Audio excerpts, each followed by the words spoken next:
Ladies and gentlemen, it's not over yet. I thought it was over, but I think that we can salvage this league, ladies and gentlemen, and we might actually win it. Fingers crossed, because we hope that West Ham can actually do their job and keep Arsenal at bay, ladies and gentlemen. Potentially even like holding up a draw, or even like, just giving Arsenal a hard time, and maybe giving them a loss, ladies and gentlemen, because we need that, ladies and gentlemen.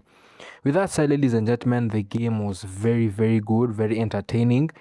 It had everything that you will ask for from a Manchester City standpoint, from Jeremy Doku cooking from the very beginning.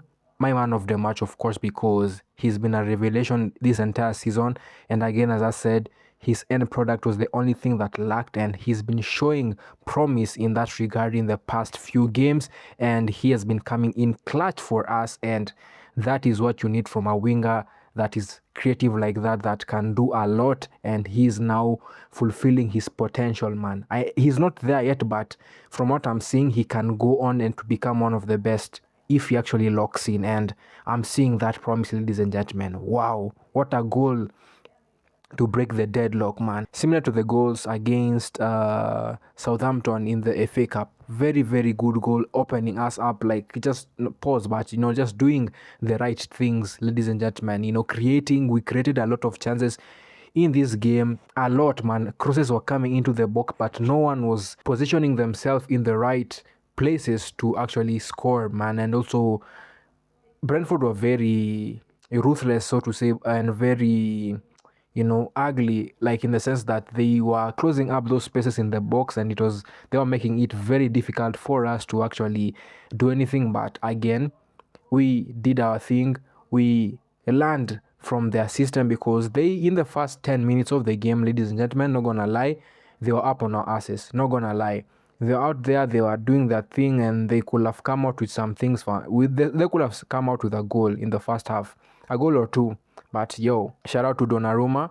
He was very clinical, he was doing his thing, he was sharp, and he kept us into the game. Also, I have to also mention, I have to highlight Mata Nunez, man. The last stitch tackles, just being very on point with his tackles, in this game. Very nice. Just, those little things that you will want your player to do, and that is exactly what he was doing.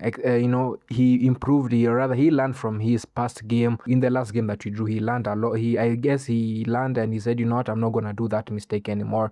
Gueye was very solid. They did not put Kusanov in. They put Nathan Ake. Nathan Ake did very well, not gonna lie. He was very solid. He was on par with Guehi.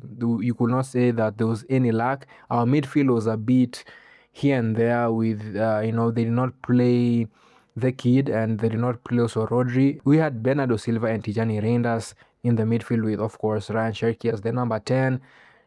Cherki was not in the game as much, or rather, Brentford were really up on his ass, because they really closed up a lot of space where he could have created. But he did his thing. He really tried. I'll give him like a 5 out of 10. He was not as bad as, sometimes games are like that. Foden came in, Marmoush came in, and also finished the game with the third goal, which is what you would like to see from a sub, when they come in.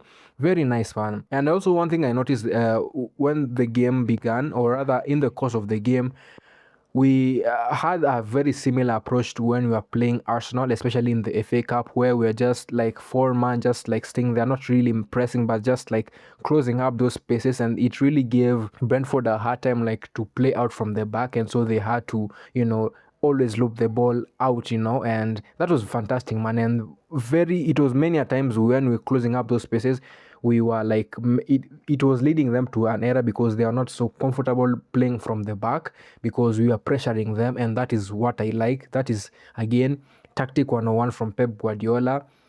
But so far, we've been just rinsing and repeating almost the same like tactics, not really much of a change. And we went away with the win, and that is what you want. I thought Brentford will give us a hard overtime, which they did, especially in the first half. But coming out with a 3-0 win, yeah, you are happy with that. And we again pressure Arsenal and fingers crossed that they lose. If not, man, this is gonna go until the end of the season to see who's gonna actually win this league, ladies and gentlemen, because it is sweet, ladies and gentlemen. Come on, City and Jidoku, continue doing your thing. Haaland, continue doing your thing, and the entire team continue doing your thing, man. I respect you guys and I love you guys. What do you guys think is gonna happen? Arsenal versus West Ham, ladies and gentlemen. Please do put your predictions in the comments below. Do all the good stuff. Sub, like, dislike if you think I am chatting shit, and I'll see you guys in the next one. Peace.